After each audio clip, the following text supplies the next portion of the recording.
Punk Swordsoul, the spin-off variant of Halki Fibrax Swordsoul, and it is one of the most powerful variants we've seen to date. Hey guys, this is Tom Box. Thanks for tuning into MST.TV, and I'm gonna give you guys a rundown on my variation on Punk Swordsoul, and even give you guys the rundown step by step with the different combos you can perform. There's also the basic Swordsoul stuff, but the Punk stuff definitely adds a new depth of flavor to the deck. And let's just say nib becomes a little bit less of an issue, and the whole game, it seems like in this current format, requires 2 hand traps to really play through. Should you play 2 hand traps, or should you just try to break the board? That's up to you to decide, but today, let's look into the Swordsoul package. If you guys want to, please smash that thumbs up button for me. I really appreciate you guys for doing so. And let's get into our deck list and then the combos. Alright, for a quick deck list, not too much has changed in the Swordsoul side. We have triple Swordsoul of Moye, one of your starters you want to see for sure. Then we have double Taya. For Taya, I would say this one copy is going to come out from Yazi, and the other copy could be just one in your hand that you extend later on with. And then we have triple copies of Swordsoul Longhead. Best starter, extender, it's just the best one in your hand if you have follow-up because it's instant 10 for you. Next, we have Incredible Ecclesia, the unofficial member of the Swordsoul gang. Of course, it's the free special summon going second, one of the best openers you can get. Free special summon can also turn into any of your Swordsoul monsters, including Longyan, which now for the 10 Yi package, we have triple Fashuda. This is the reason why I'm not too scared about skill drain, because this stuff activates in the grave. I can bounce the skill drain and we can call it a day. And they have to preempt it because we banish for cost. And next, we have triple Ashina so that we can summon out our other 10 Yis. Really good. The level 7 level is really key here with the Punk package. Then we have double Adhara, and double Adhara is just double Adhara. You can still do the whole Chaofeng play, it's all good. And now we can go into our Punk package. We have 2 Zemons and 1 Foxy Tune. Zemon is a 1-card E-Telly go into Needle Fiber combo, but when you extend it with a copy of a 10 Yi level 7, now you have a Baron start, then you go into the big combo. So it's really, well, it's kind of rigged, to be honest. It's like they really can't do anything because you already have the Omni Negate up before you get to the end. Yeah, you can even put up 2 level 10s. But there's an additional part of this package I kind of want to elaborate in the second video, but I'll just show you guys what it is right now. It is using Dangerous Gabu and Madam Spider, because these are also like Psychic Tuners, level 3, so you can E-Telly her out as well. But also Zemon can search her out, and Foxy Tune can summon this one out. So in other words, if you're willing to put in 2 additional cards, you can get yourself the Dangerous Gabu, which is just an Imperm. It's a searchable Imperm. If you open with no Swordsoul cards, you can actually get yourself an additional negation on board, but it will cost you 600 life points. But yeah, this is that package. Usually the Zemon searches the Foxy Tune special summons out another Zemon from the deck for the current package. As for more Psychics, thanks to E-Telly, we're playing Ghost Ogre. I'm playing a pair of Ghost Ogre. If I could fit 3, I would, but then it's not really that great. I don't want to open a handful of Ghost Ogre, but the best part about Ghost Ogre is Ghost Ogre can activate on the field, which is why E-Telly is important. If you need to answer something like an Appaloosa, which does occur from time to time, or maybe you want to handle a Griffin, E-Telly can definitely just summon a Ghost Ogre. And remember, those guys don't put their stuff back in for cost. They don't reduce their attack for cost. They need to do it as a part of their effect. So if you pop their card, they don't negate your card. That's why Ghost Ogre is, to me, a key part of the deck. We'll play 1 Death Battle 1 for the Hulk package, and we have spell cards. We have triple Emergence, triple E-Telly, because E-Telly is a 1-card Hulk. And it doesn't even put you under restrictions, which is pretty silly. As for some counter cards, we're playing triple Droplet. I don't want my opponent to have any sort of response, so I'm going to cut it down. I'm willing to take that sacrifice. Since E-Telly is the 1-card combo, we have 1-card combo follow with Droplet. That's actually, to me, pretty good. I think I actually like that. And we have triple Vessel so that we can do Chaofeng play a lot quicker. And it's actually better that we have this, because if we do have the 10 Yi monsters, we want to toss stuff into the graveyard. So we can add a card, and so when we do the combo, we can do the most full combo possible and not get hit by Nib as hard.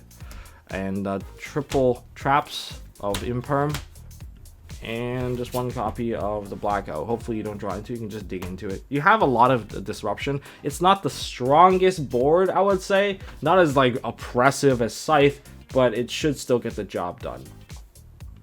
For the extra deck, I am currently not playing these 2, although you can choose to put them back in if you want to, if you think it has value for you. For sure, put it back in. But I am not playing Dragite. I had to cut it out for the Hulk package, and then for this one, I'm choosing not to play this over Chen Ying, because I just find that Chen Ying offers me a better timing, and whatever that stops this, stops Chen Ying as well. I feel like they're more or less the same card. I haven't really gotten to the point where I'm like, oh, I'm gonna win in time, where Chen Ying is gonna be better, because Long Yan is already there. But anyways, let's go into the Hulk package. We have one Hulk and one Auroradon. That's it. In other words, negating this Hulk is going to be super high value. If I can't summon out the death spot, I don't have ways to generate machines out, so this is not coming out. So this is a high priority thing for you to negate in this particular matchup. There's very little follow-up. Then for the Tenyi package and links, we have 2 monks and 1 shaman. I would like to play a third monk. Third monk does come up. I'm telling you, it does come up, especially if you have to grind. Unfortunately, I don't have that kind of space because I'm choosing to run 1 extra level 10 because it just wins games. Now for the synchros, we have double Chixiao. This is pretty standard. 1 copy of Draco Berserker, the Tenyi. You're going to summon this more often than not now because Yazi is going to be, not Yazi, but the Ashura is going to be going off a little bit more often. Speaking of Yazi now, we have Yazi and double Baxia. 1 Baxia is for the opening play, 1 is actually for utility of the bounce. So you can't really cut down the Baxia anymore, because Baxia is going to be summoning out your Moye in the opening combo. So there's that. That's pretty fun. Next, we have 1 Chaofeng for light locking. Light effect locking is a pretty big deal, and it forces them to immediately answer that card. Also turns off like their ability to play with artifact Dagda. So if they're trying to build a board around this, I mean, sure, they're all dark. They'll try to pop this eventually, and that's going to give you your tuner. Now, for the level 10s, we have 1 Barry, and that's a given. And then we have 1 Chen Ying, because Chen Ying is big. And finally, I'm keeping a copy of Ruddy Rose. Not everyone agrees with the Ruddy Rose, but I can explain the Ruddy Rose to you, why I'm choosing to play it. I actually cut it for a little bit, and I did regret cutting it, because against Sky Striker, that was pretty rough. Against Eldritch, that was also pretty rough. Let's just say anyone that has graveyard-based recovery, I just did not enjoy putting this card away. It was pretty bad. Anyone that plays DPE, I just wanted to Ruddy Rose them. Like Sky Striker putting that DPE on board, it was just, that cycling is gonna outgrind you. If you can just take it away, you take away the double draw and the DPE, so that's the end of that. The spells are all gone. So even if they have like top deck and engage, it's gonna be just a search 1. There's nothing in the graveyard for them to re-add, and yeah, this is a pretty rough ending for anyone. I know it does cripple your own graveyard as well, since you have to banish all of your own stuff. But let's hope that you're holding a couple of cards in hand to give your best chance at Ruddy Rose winning the game. That's my feeling for this card. It came out far too often, even against PK. They like loaded their grave, they overlaid everything, and everything's in the graveyard. You break their board, you can't kill them. Ruddy Rose them, now they have to restart everything, and they're restarting with an incomplete extra deck, and that's where things get really slow for them, because they don't have DPE anymore, and that's where this card comes in. It's really nice, and as long as you're holding Swordsoul cards, as long as you have some level of way to get into another Synchro 8, you're fine. You're going to be completely fine. I think it does sway in your favor. The combos are brought to you by MSTmerch.com. Check us out at MSTmerch.com for some awesome MST.TV merch, such as our Diamond Series Alpha Blue foil sleeves. They're running super low on stock, and once they sell it, there will be no more. Our other most popular item would be the Extra Shield over sleeves. They come in 2 different textures, smooth or matte back, and they will fit our own product as well as other sleeves sized for Japanese cards. Diamond Series is also offering the OG orange color, and there's going to be more colors to come in 2022. For your tournament needs, we have the Carbon Series White V2, also known as Pearl White, offering the smoothest fanning, tight-fitting sleeve. Here's a close-up of the top for those of you who are worried about the top spacing. The shuffle feel is incredible, like some of the best shuffle feel in the market. So check us out at MSTmerch.com. For combos, we're going to start with a 1-minute basic combo, then we're going to jump into the E-Telly stuff that's new with the Swordsoul Punk stuff. So, the basics, of course, if you open with a hand with, Moye and like a name, then you already have both the Chixiao and you have the Baron. But if you open with the Long Yan, you can prevent yourself from getting nibbed, because you can start with the Baron by doing normal summon out Moye first, reveal the Vishuda, summon out the token. Don't go into your synchro just yet. You go Long Yan now, ditch the Vishuda or whatever name you have, summon the second token. Now you have your 10 and now you have 8. This is 4 summons total. So you synchro the Long Yan first, and this is something basic I see some people making slight mistakes on, but here's a quick refresher. Start with the Baron and you burn your opponent for 12. Now you synchro these off. And finally, you have your Chixiao, Chainlink 1, Chainlink 2. What do you add? Well, depending on what you have in your hand, because you technically have 2 more cards, and you might draw into something else, just get whatever. It's either an extender or you have Blackout. So this is the basic opening. Most plays should somehow lead back into something like this. So for the Swordsoul Punk stuff, I'm going to show you guys two different combos. One, a basic entry combo, and the second one is going to be the full-on out combo where you have the perfect hand. By perfect hand, I mean it's really a 3-card combo combination, but it's so common to the fact that you're probably going to execute it like all the time. Anyways, I want to give a huge shout out to Goo Gaming's Logan Kite, because he's the one who really showed it to me on his video, and I merely adapted it. He was born within it. Yeah, go check it out too. Leave the link in the description right there. So anyways, let's get started with the basic one here. This is how I would play out this particular hand. I mean, you can definitely do the basic Swordsoul stuff, but that E-Telly is going to change up the entire game. We're going to activate the Vashuda, summon the Vashuda out onto the field. Next, we're going to play the E-Telly, and let's hope we don't get negated, because if we get negated, we're going to get a little bone. But if we do get negated, we can still do the Howl combo regardless, because we do have a tuner in our hand. But just adapt to what you need to adapt to. Next, we're going to summon out the Zeman onto the field. And with the Zeman on the field, we're going to activate the Zeman now, pay 600 life points, and add the Foxy tune to our hand. So now that these two are kind of gone, we can now definitely just use the Foxy tune and send a card to the graveyard. I'll send the Imperm, and now we get to summon a second Zeman onto the field. What you could have actually done if you played the Madam Spider package is summon out the Madam Spider and then use Madam Spider 600 life point pay, and you get a Dangerous Gabu, so you get yourself another Imperm back onto the field. That's just an option. I'm just throwing that out there. Now from here, just take these two and perform a Synchro Summon. Now you got your Baron. Alright, Baron's safe. Now we have the Omni Negate. Let's play the game. Normal summon out your Moye, or you can hold on to your Moye. If you have a different normal summon, you can drop the other normal summon. I'm just going to throw Moye as an example. A lot of this combo will be graveyard dependent. So depending on what you have on your graveyard, you might have to change up some of your parts of your end board, or some of the things that you're summoning back midway through. We're going to perform a Link summon with this, and we're going to summon out Christian Hulk. Hulk is going to summon out Despoto 1.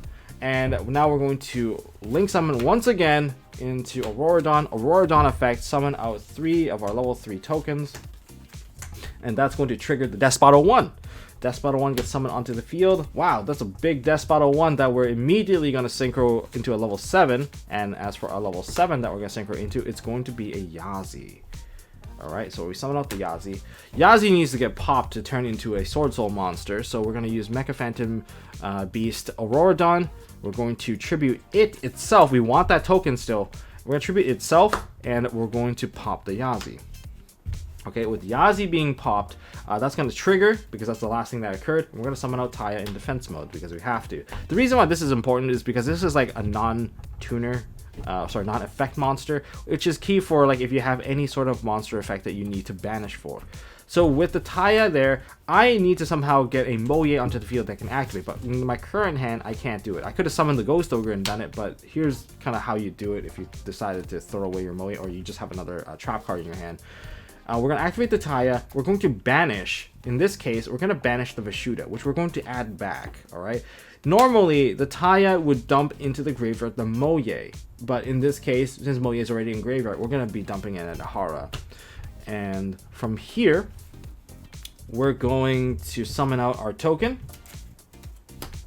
And now we can definitely just synchro these into a Boxia. So we put our first Boxia. Like I said, the first Boxia is only there to bring back a card out of your graveyard. From here, the Taya is going to activate. There's multiple things you can do. I think you can even dump a Shuna here.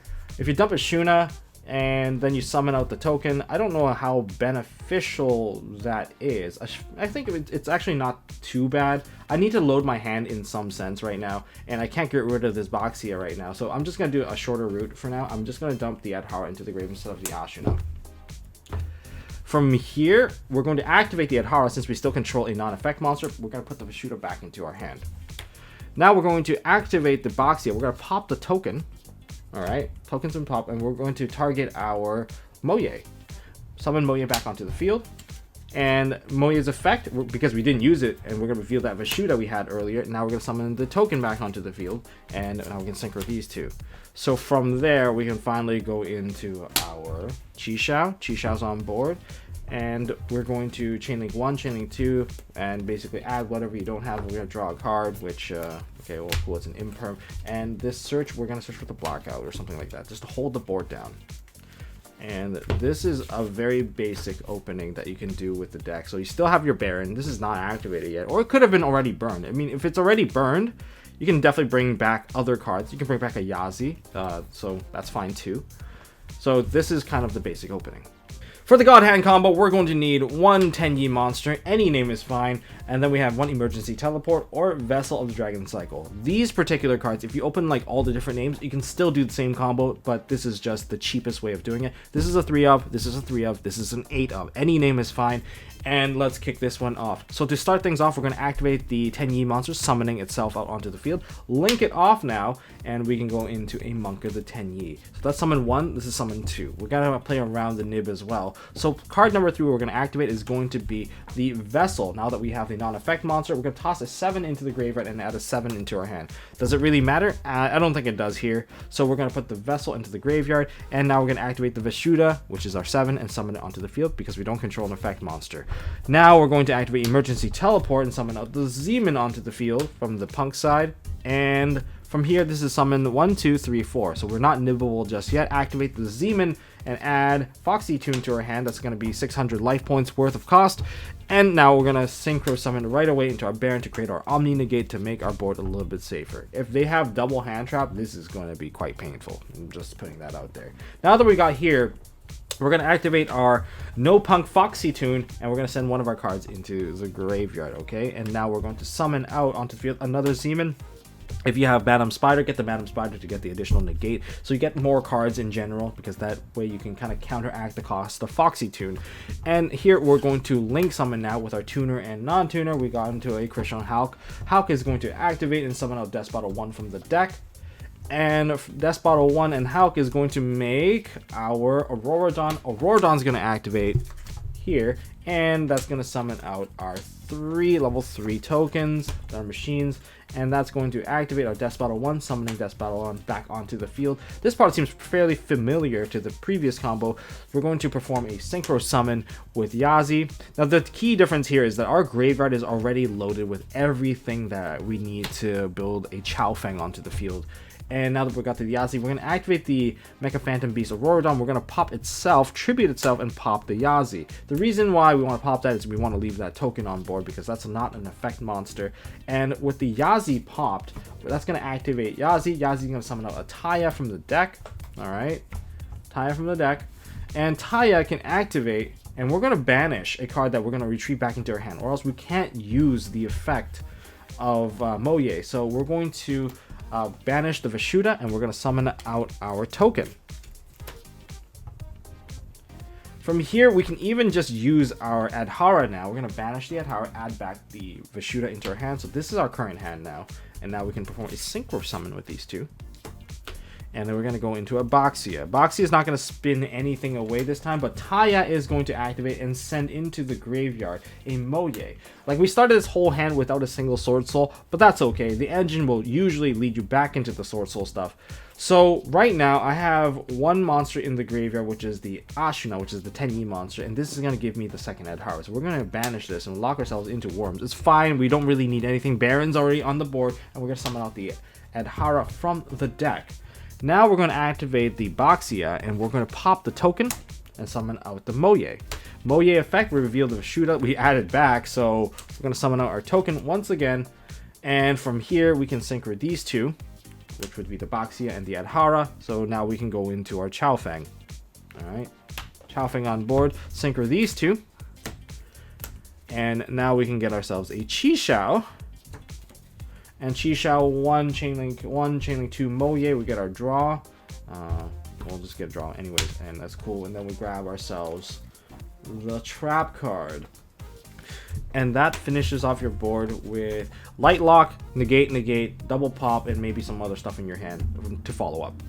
That's all I got for this video, guys. Thank you guys for watching. If you guys enjoyed this video, would you kindly please hit that thumbs up button? And if you want to, please hit that subscribe button and ding that notification bell, especially if it's your first time here. And if you were watching the previous video, why not give it a chance? We've got an Ultimate Counter Guide coming up. We've got Master Duel stuff coming up. And I even have a Metatron video coming up as well. So you guys definitely don't want to miss that. And don't forget to check out MSTmerch.com to pick up some awesome sleeves, over sleeves, box sorters, everything you need for card game accessories. You can check it out at MSTmerch.com. Thank you guys for watching, and I'll see you guys in the next one.